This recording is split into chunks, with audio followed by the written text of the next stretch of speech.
This is CGTN, China Global Television Network.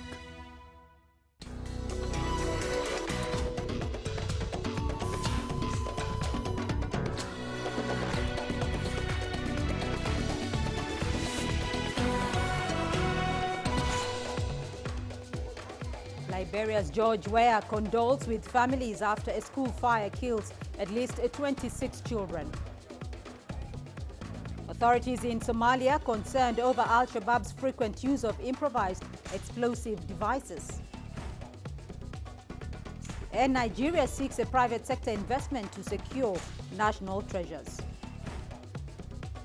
Hello and welcome to Africa Live on CGTN with me, Beatrice Marshall, in Nairobi. Also coming up on the program. In business news, Ethiopia rejects Egypt's plan to operate part of the Grand Renaissance Dam. And in your sports, Paris 2024 joins forces with Dakar 2022 in a new form of international cooperation in Olympics. We begin our broadcast in Liberia, where President George Weah has visited the site where a fire gutted a dormitory and school building on the outskirts of Monrovia. At least 26 young pupils and 2 teachers were killed in the blaze. CGTN's Tulisha Balala has more on that story. Dozens of children were killed after a fire broke out at an Islamic school in Liberia on Wednesday. The blaze started around midnight and gutted a dormitory and school building where students slept in Painesville on the outskirts of the Liberian capital, Monrovia. While I'm not sleeping, we heard a noise outside. So I was thinking about armed robber, because the armed robber been coming at the 5th time. So before I could say that one day, one of my daughters said they are saying about fire, they're talking about fire. That is time my wife to open the back door, we saw a lot of smoke coming out. Rescuers have been carrying out the children's bodies in bags. The loss is unimaginable for their parents. I said, Papa, where are the children? Are the children inside? After that, while going to the back door, I saw another guy coming. I said, oh my man, come and let's rescue these children. These people are dying inside there. When we passed to the back door, we had the children crying, hanging on the window bar, saying, oh, we are dying here. We are dying here. You rescue us, oh. President George Weah visited the site to express his condolences. Those kids, we sympathize with them, to die in a fire is not an easy thing. It's very difficult. I don't even know what to say about that. We want to just let the family know that we are with them, our government, sympathize with them. Police have reported that the fire was caused by an electrical problem, but investigations are continuing. Tuli Shabalala, CGTN. Commonwealth Women Affairs ministers have gathered in the Kenyan capital, Nairobi. They are here for a meeting that will consider a strategy for achieving gender equality goals in member countries by 2030. The meeting takes place every 3 years since 1985. It is expected to end on Friday. The ministers will share perspectives and experiences of how much progress has been given to gender equality in line with the Sustainable Development Goals. Recommendations and decisions on investment and allocating resources that will be made by the ministers will go forward to the Commonwealth Heads of Government meeting, which will convene in Rwanda next year. On the political front in Nigeria, women are not doing very well despite making up half of the electorate. They hold only 5.29% of the seats in Nigeria's state assemblies. This is largely attributed to a patriarchal society. CGTN's Kelechi Emekalam caught up with a female aspirant of the 2019 gubernatorial elections. Gender activist and politician Enede has spent the last 20 years advocating for women from the highest political offices to the grassroots. She was a running mate to one of the gubernatorial candidates in the 2019 governorship elections. She ran under the umbrella of the People's Trust. She speaks of her experience in the political field.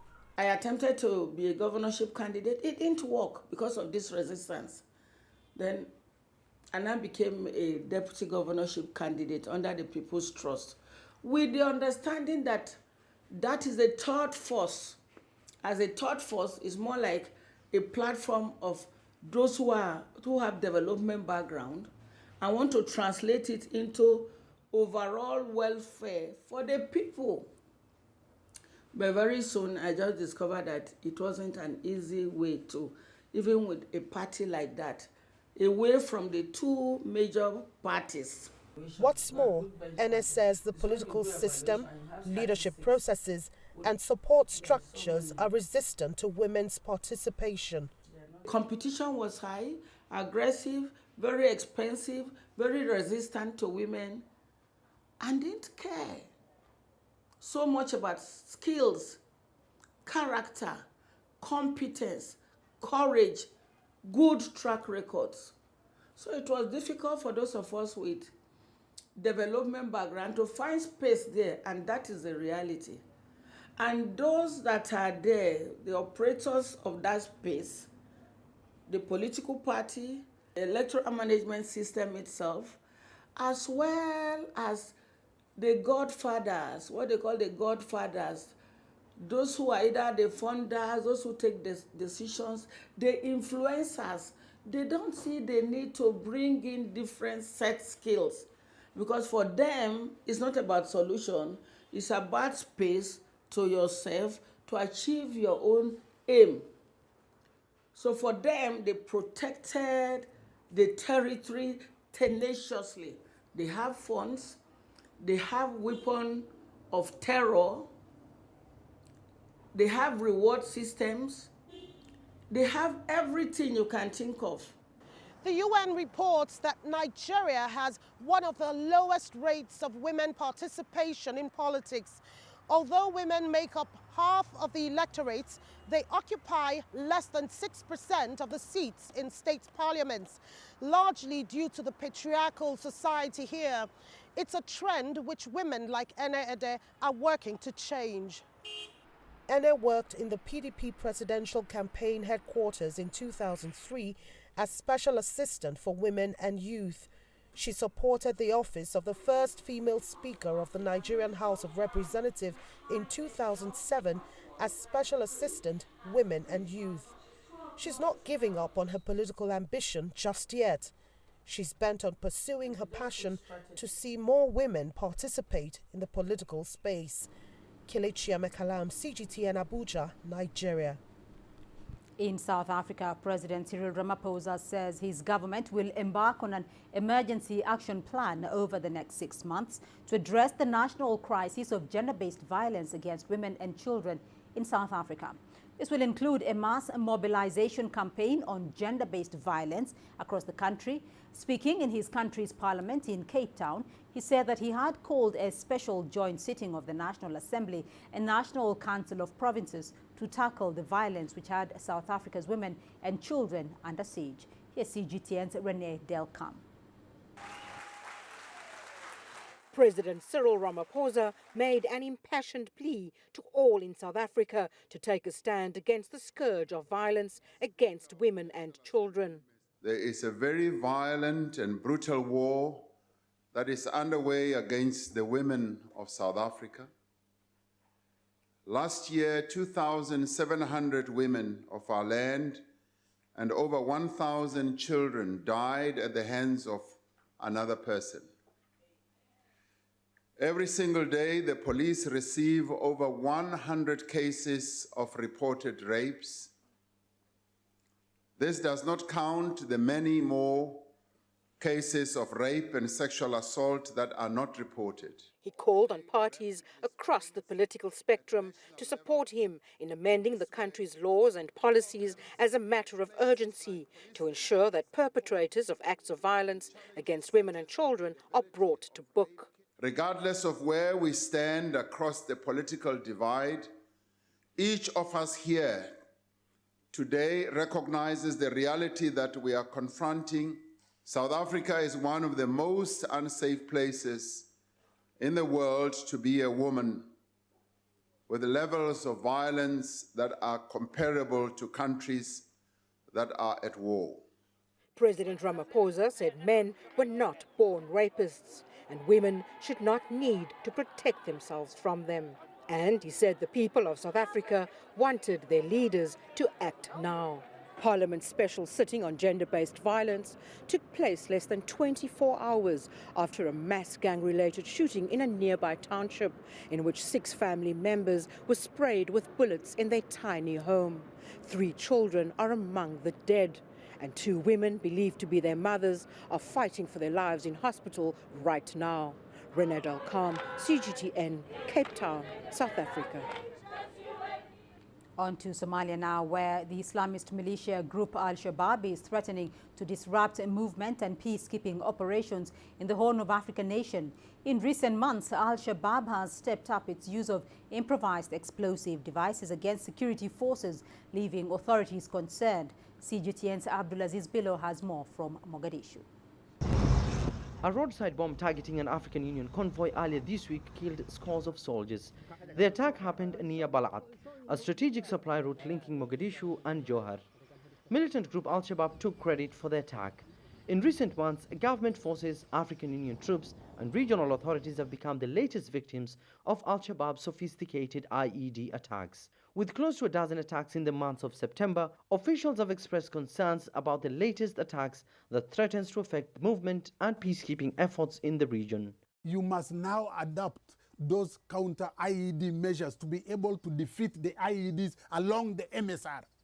And for you to be able to deal with Al-Shabaab, we do not have to wait for him along the road. We must go after him wherever he is. Government officials say hundreds of Al-Shabaab fighters have relocated to the Middle Shabelle region. This is after troops backed by American aerial firepower dislodged the group from some of its strongholds in the Lower Shabelle region, the epicenter of the conflict in southern Somalia. The enemy has not been defeated in Lower Shabelle region. Instead, they have relocated to regions under my administration. Recent attacks in Balad and surrounding regions are just but an example. We call on the government, security actors, and regional authorities to address rising insecurity. Rising insecurity has also hampered the reconstruction of a 90-kilometer stretch of road linking Mogadishu and Johar, the administrative capital of the Hirshabelle state. A Turkish company was given the contract funded by the state of Qatar in 2017. But 2 years later, that exercise is yet to commence. Last year, Al-Shabaab launched a deadly ambush on the same road, killing 2 regional lawmakers, several other regional officials, including their bodyguards. That attack has forced regional authorities in the Hirshabelle state to use air transport as the only means of transport to come to Mogadishu, a flight time of less than 30 minutes.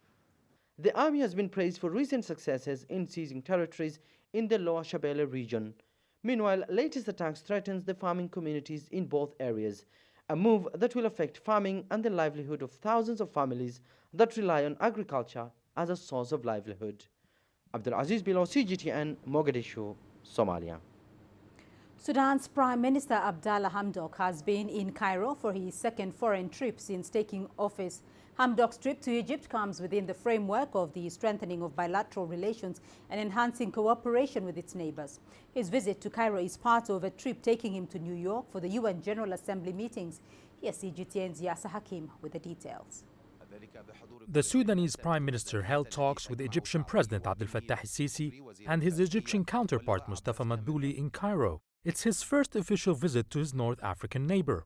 A presidential statement said both sides discussed multiple issues, and the Egyptian president confirmed Egypt's willingness to quickly finalize bilateral projects such as the common railway system and electricity sharing. Coordination over the Renaissance Dam built by Ethiopia is one of the contentious mutual issues. Both countries' water share could be affected by the filling of the dam. Egypt has been calling for foreign technical experts or parties to interfere and mediate in the talks with Ethiopia over the Renaissance Dam. The new leadership in Sudan has agreed with Egypt's call to see eye to eye on several points raised by Egypt during negotiations. Experts say both sides have not touched on any of the differences with former President Omar al-Bashir, such as the border disputes or Sudan relations with the outlawed Muslim Brotherhood. Meanwhile, Egyptian officials reaffirmed their support for the transition in Sudan. Sudan is expecting Egyptian backing in the fight on terrorism and militancy. Working together on border security in coordination with Egypt is an important aspect. Economic support in the shape of Egyptian investment and training laborers and transfer of technology and expertise is expected from Egypt. Egypt has also been sending medical aid and doctors to Sudan at this critical time. Egypt's Foreign Minister Sameh Shoukry had been the first foreign official to visit Sudan after the formation of the transitional government. It's a reflection of the strong ties between the two neighbors and longtime friends. Yas Hakim for CGTN, Cairo. You're watching Africa Live, still ahead on the program. UNMISS chief says South Sudan peace process remains precarious. And officials in Uganda push for the use of Chinese anti-malarial drug, duocotecin. In 70 years, China has undergone unprecedented transformation. From its old industrial base in the northeast to its new manufacturing powerhouse in the southeast and to its emerging southwest. CGTN offers you a panoramic view of contemporary China. Our crews will travel along 3 different routes and come to you live from dozens of locations and 3 mobile studios.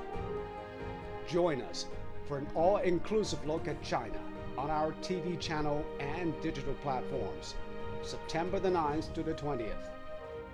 It is New China, then and now, in celebration of the 70th anniversary of the People's Republic of China, only on CGTN.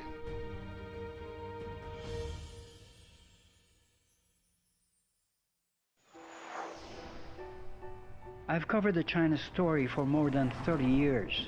I'm amazed by what they have done here. And over the years, I've witnessed China change, at times in leaps and bounds, in very dramatic ways. And sometimes in a more gradual way. Change may be glacial, but here it seems to be constantly happening. I'm Jaime Flor Cruz. Join me as I revisit and rediscover an ever-changing China.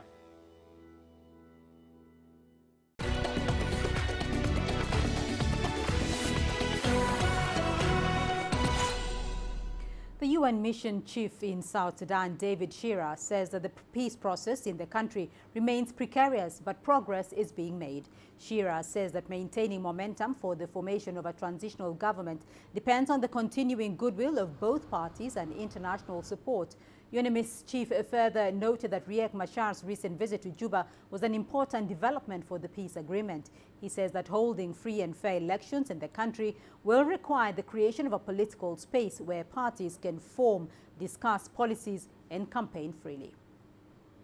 Formation of the transitional government, Mr. President, provides an opportunity to lift our gaze from immediate challenges and look over the horizon towards elections that are expected at the end of the 3-year transition.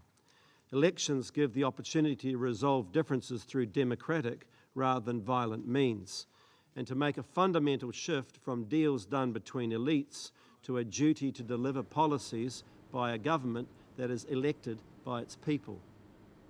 In Uganda, health campaigners are pushing for the use of a Chinese anti-malarial drug known as duocotecin that is believed to offer quick relief from the disease and has fewer side effects than other drugs.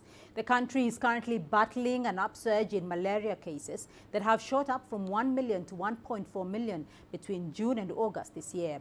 CGTN's Hilary Ayesiga has the report. Sereda Chazike has been diagnosed with malaria, a disease she believes she acquired from mosquito bites. She's complaining of joint pains and headache. I have been using herbal medicine as anti-malaria drug, but I'm still not feeling well. Doctors have prescribed a Chinese anti-malaria drug called duocotecin. Usually the response is very quick. After the first 3 tablets on the first day, the patients are already feeling better. They just have to complete their drugs. But the drug is costly for an average Ugandan. It's 3 times as expensive as the other brands. You find that one of the brands that is on the market that is cheapest is around $3. But Diocotexin is around $10. Health providers want government to subsidize the cost of the drug to make it more accessible. Besides medication, health workers here are encouraging locals to sleep under treated mosquito nets to avoid insect bites. They believe this method could help keep the disease at bay. The Ugandan government has rolled out indoor residue spraying in malaria-prone areas. They are also encouraging the population to drain waterlogged areas that act as breeding grounds for mosquitoes. With these measures, they hope to reduce the rate of malaria in the country. Hilara Yesiga, CGTN, Kampala. South African President Cyril Ramaphosa has extended the deployment of the country's army to help the police service fight crime in the Western Cape for the next 6 months. The army was deployed in July after the community pleaded with police to try and stop the killings, which reached a record 73 over the last weekend in May. CGTN's Renee Delcam brings us this report. Communities in Cape Town townships, terrorized by gangsterism and violence, say they are tired of living in fear. They were hoping that the police and army on the ground would stabilize the crime situation. But rampant violence on the Cape Flats has continued unabated in the past 2 months. The increase of the members here of the South African Police and the presence of the SANDF is highly welcomed, and people are working very closely with them. I think is a job in progress that we hope we achieve what we want to achieve one day. But I'm happy to say we have responded to the calls of the communities to say, put more effort, and we have done that. These 2 Cape Flats mothers, who run an organization called Moms on the Move for Justice, say the police and army and the courts are not doing enough. Both of them are mothers whose sons were gunned down by alleged gangsters.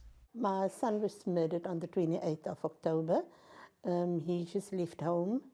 And I remember that time there was a lot of shootings in the area. I suspect that he was killed because he didn't want to be part of a gang. He wasn't cooperating with what he was asked to do. Rory was murdered in Mitchell's Plain, outside in the parking area of a nightclub. He was shot once in the head and didn't survive the injury. I don't want another mother to have to go through what I've gone through. I've seen the army in Nova Park once, and everybody was hopeful, including myself, was hopeful that this is going to stop. We are the police. There are no police vans in the vicinity. We don't see them.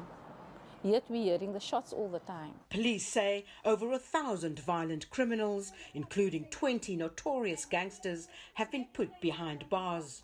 Since Operation Lockdown, the police and army's joint operation began.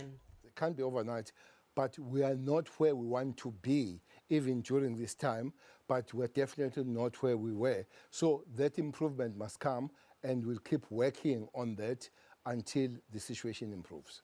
According to the South African presidency, regular and reserve forces of the SANDF will work in cooperation with the police in crime hotspots around Cape Town until March 2020. Renadal Calm, CGTN, Cape Town, South Africa. The president of the Democratic Republic of Congo, Felix Tshisekedi, is in Belgium for a 4-day visit to normalize relations with their former colonial power. The relationship between the 2 countries was strained under the DRC's former leader, Joseph Kabila, over the delay in holding elections. This visit is also aimed at reviving bilateral trade relations. CGTN's Chris Ochamringa has more from Kinshasa. DRC President Felix Tshisekedi arriving in Belgium with a delegation of 100 officials. His visit is the first official one in Europe since he was declared president in December. The DRC and Belgium had a rocky relationship during the tenure of former President Joseph Kabila due to his decision to delay elections. There was a major crisis with the Belgian government. So I think Mr. Tshisekedi, in terms of Congolese diplomacy, wanted to restore the international image of the Congo as a country that is on very good terms with the former colonizers. President Tshisekedi is scheduled to meet Belgian business leaders to revive trade links between the two countries. The trade flows have changed over the past 25 years. Today we are dealing more with China and with other parts of the world than we used to do in the past. In the past, we used to do everything through and via Belgium. The Congolese head of state's visit has also rekindled the call for reparations for atrocities committed over a century ago under the rule of Belgian King Leopold II. And people need to understand, to know what happened and how it was done. And it can't be hidden anymore. You see, after so many years, it is good that the truth be told about certain things that happened in this place. And from there, we build a new future. Belgium financially supported the DRC's healthcare, education and agricultural sector with 25 million euros last year. President Tshisekedi is expected to sign agreements with members of Belgium's private sector to promote bilateral trade. The agreements are aimed at reducing the social inequalities in his country that's endowed with lots of mineral wealth. Chris Sochamringa, CGTN, Kinshasa, Democratic Republic of Congo. Let's now head to Egypt, where, according to the United Nations, several cities around the world could sink into the sea. This is attributed to global warming, which could cause major humanitarian crisis, in addition to more economic and social effects. Now, one of these cities is Alexandria, which lies north of Egypt, north of Cairo. Yasser Hakim has more. Alexandria overlooks the Mediterranean Sea.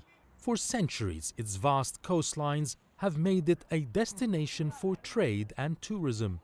Those beautiful beaches are in threat of going undersea because of global warming. Experts say if no action is taken, parts of Alexandria could disappear by 2050.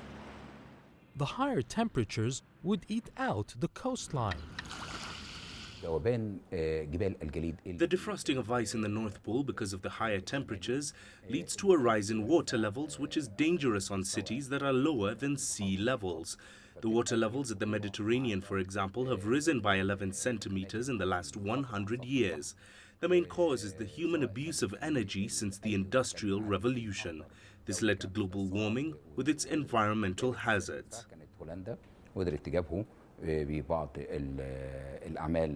This has been a worrying aspect for its residents. The Delta and Alexandria, they say, will sink in a few years. We should all play a part in avoiding this by being environmentally aware.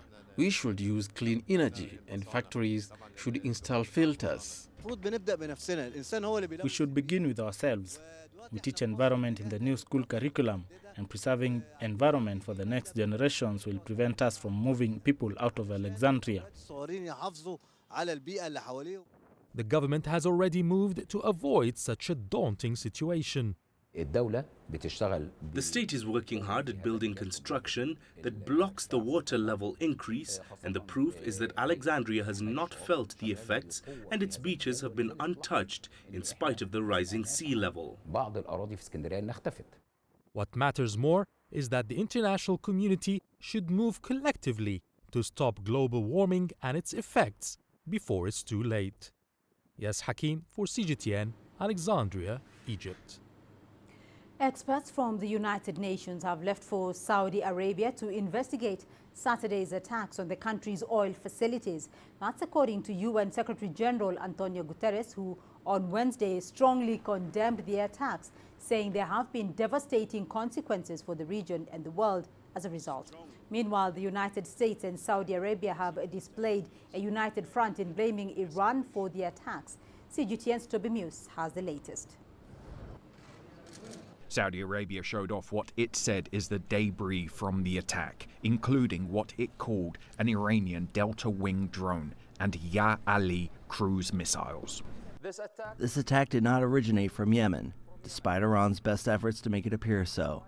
Their collaboration with their proxy in the region to create this false narrative is clear. Secondly, the attack was launched from the north and was unquestionably sponsored by Iran. US Secretary of State Mike Pompeo flew to Saudi Arabia. He was even more direct, calling the attacks an act of war by Iran.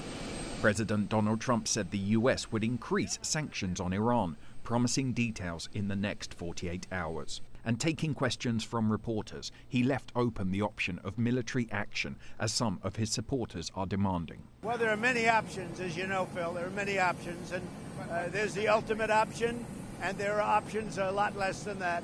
And we'll see. We're in a very powerful position. Yemeni Houthi rebels insist they carried out the weekend attacks. They called it retaliation for the Saudi-led war in Yemen that's killed tens of thousands and pushed the country to the point of famine.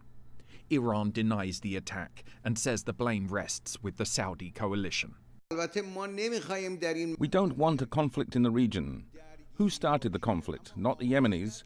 It was Saudi Arabia, the Emirates, and America, certain European countries, and the Zionist regime, which started the war in this region. The backdrop to this crisis is Iran increasing its enrichment of uranium, following the US decision to unilaterally withdraw from the international nuclear deal last year. Even last week, there were expectations that the leaders of the two countries could meet. That seems a distant prospect now. Toby Muse, CGTN, Washington. Russian President Vladimir Putin has met visiting Chinese Premier Li Keqiang in Moscow. The two leaders met Thursday at the Kremlin as Premier Li wrapped up a three-day visit. They discussed efforts to boost their country's growing trade even more. CGTN's Alhosa Milenkovic reports from the Russian capital. Russian President Vladimir Putin greets Chinese Premier Li Keqiang in Russia's most famous building, the Kremlin. Officials on both sides are optimistic about expanding economic cooperation at a time when China and the US are engaged in a trade war. Last year, bilateral trade between China and Russia reportedly exceeded $100 billion. Russia hopes to double that by 2024. I would like to underscore that in the past decades we have come a long way in the history of our bilateral cooperation.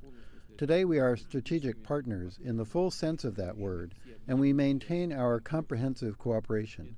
It's an unconditional priority of Russian foreign policy. Putin congratulated what he referred to as his Chinese friends in recognition of the 70th anniversary of the establishment of China-Russia diplomatic ties. Li, in his address, focused on the importance of collaboration between the two countries. Our cooperation contributes not only to the development of our countries, but to the development of the region and the whole world, especially in the context of growing instability and uncertainty in the region and in world economy. The meeting with Putin came after a two-day visit to St. Petersburg, where the two sides reached a number of agreements. One of them, a decision to form a joint network of satellites that will provide global access to the internet. China-Russia relations are seeing their best period in history. This is something frequently mentioned in Russia, and hardly anybody disputes that. According to some, relations have strengthened due to necessity, while others say that it is the only possible and rational way forward for both countries. Alhosa Milenkovic, CGTN, Moscow. You're watching Africa Live, still ahead on the program. Ethiopia rejects Egypt's plan to operate part of the Grand Renaissance Dam.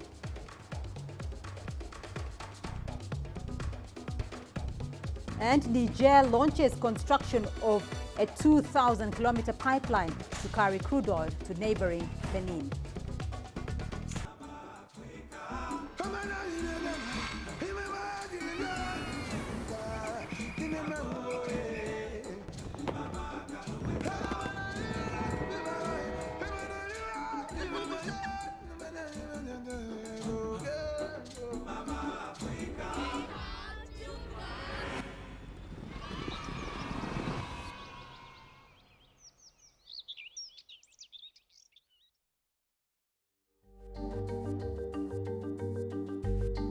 Africa Live. Find your voice.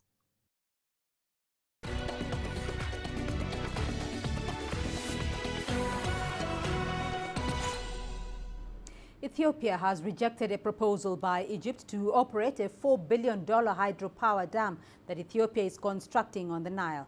This has further deepened a dispute between the two nations over the project.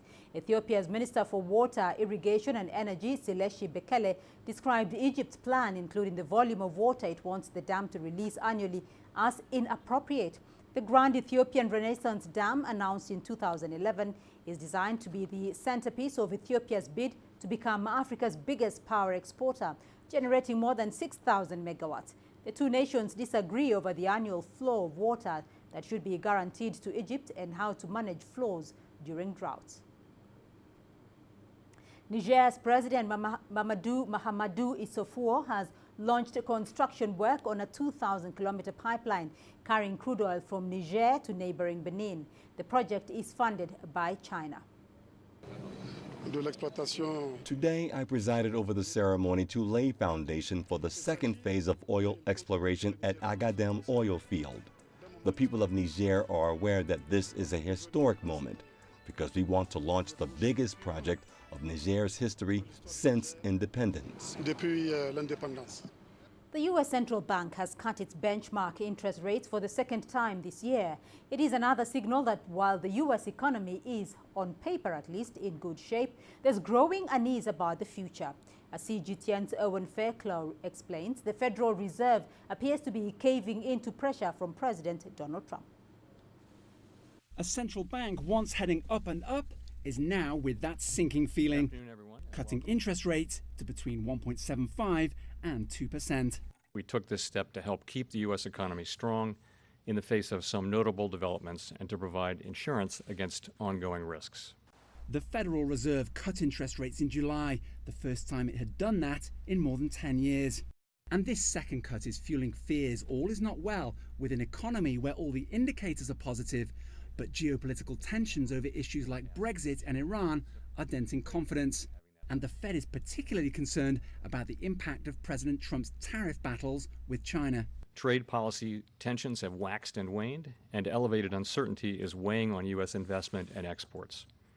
Our business contacts around the country have been telling us that uncertainty about trade policy has discouraged them from investing in their businesses. Trump has pressured Powell to lower interest rates to accelerate economic growth. But even this rate cut wasn't enough. Trump tweeting, "Jay Powell and the Federal Reserve fail again." The Fed isn't alone in reversing course. The European Central Bank is so concerned about the outlook for the Eurozone.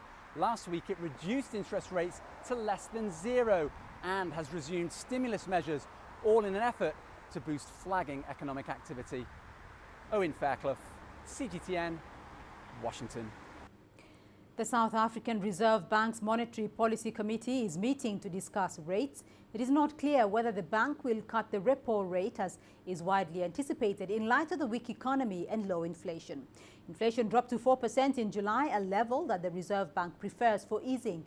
But the August Consumer Price Index has shown a food inflation at its highest level since 2017.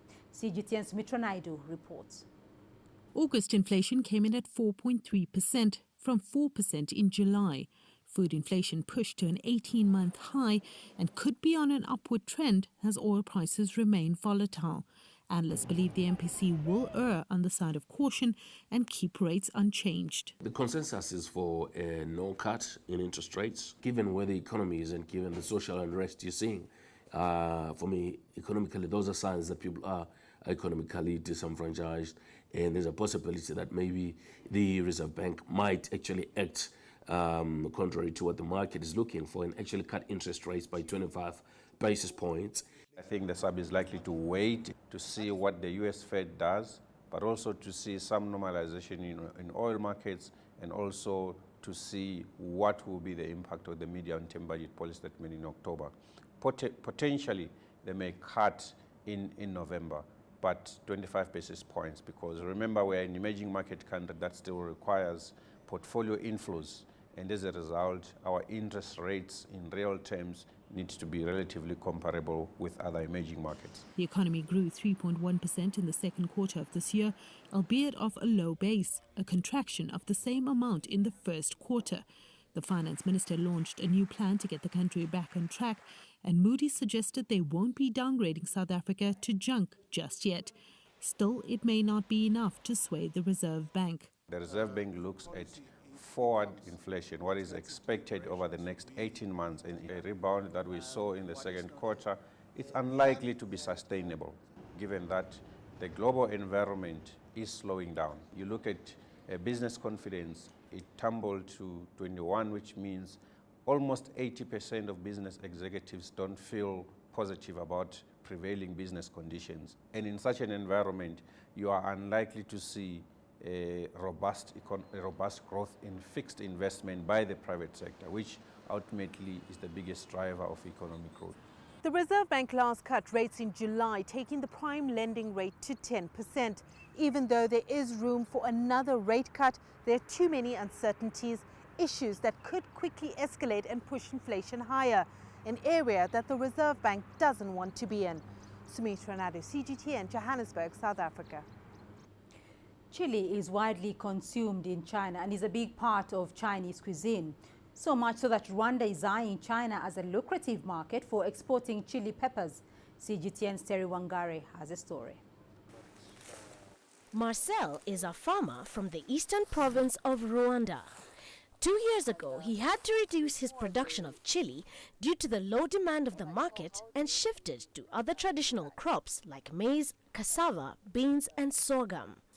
For Marcel, whose only income source is farming, this change from chili to less profitable crops was very frustrating, yet he was left with no choice.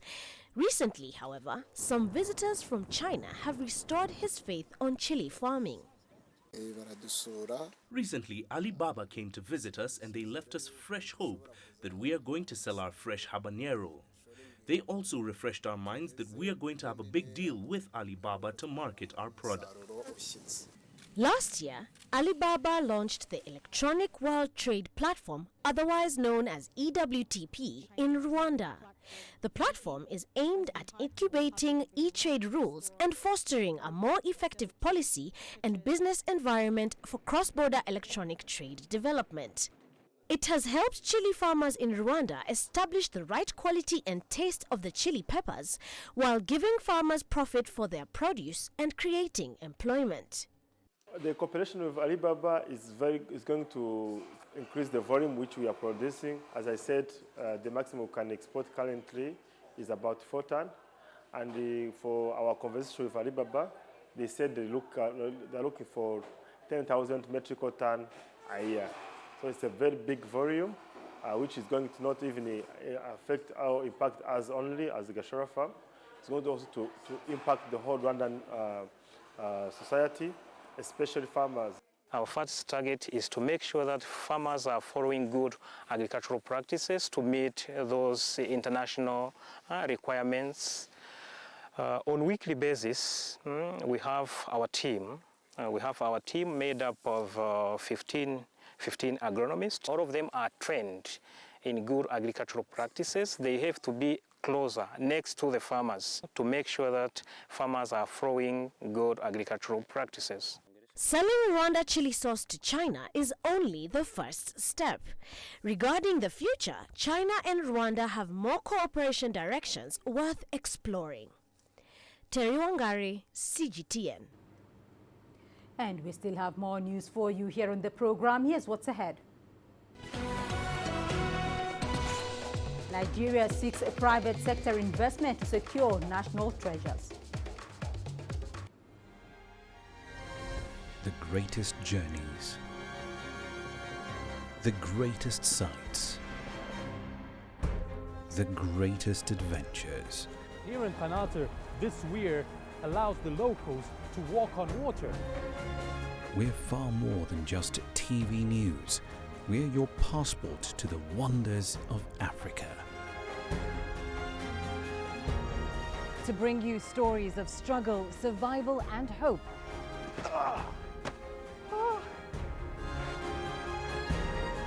So let's explore.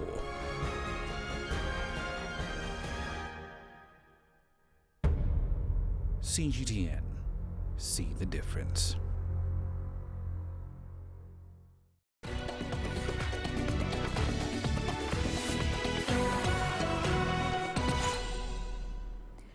Kano in northwestern Nigeria is officially the most popular state in the country. With a rich history, the state is also home to the Kano Museum, locally known as Gidan Makama. The 15th century structure, which was once used as a temporary palace of the city's emir, is today designated a national monument by the Nigerian government. The museum houses some of the ancient traditions and customs of northern Nigeria. Here's Deji Badmus with more on the story. Kano is more or less the commercial capital of northern Nigeria. But beyond that, it's also a historic city with a rich tradition and culture. Much of the history of the city and some aspects of northern Nigeria are housed here, the Gidan Makama National Museum, right in the heart of the ancient city. The building itself is a significant part of the rich history of Kano. It was established in the year 1442 AD during the reign of King Abdullahi Barja. King Abdullahi Barja, he was the 17th king of Kano, and he built this edifice at that time to serve as a guest house for his grandson. You know, in those days, whoever became king of Kano maintained his own house as his own palace, because there was no permanent palace for Kano kings at that time. While this young man was here, they named the house after his title, Makama Kano. They called the house Gidan Makama because he was here. And he became king of Kano in 1463 AD. So when he was here, he decided to build a more permanent palace for Kano kings. Then he built the present Emir's Palace of Kano, Kano Emir's Palace. That was the reason why they named the Emir's Palace after his name, Gidan Rumfa. When the British came in 1903, they conquered Kano and they took over Kano in 1903. And when they took over, having seen the historical significance of this house, it was declared as national monument in 1959. Inside the historic building are some ancient cultural and traditional relics and artifacts of the people of Kano, their way of life, and their city, all assembled in 11 galleries. Some of the artifacts date back to more than a century and tell of what life was back then.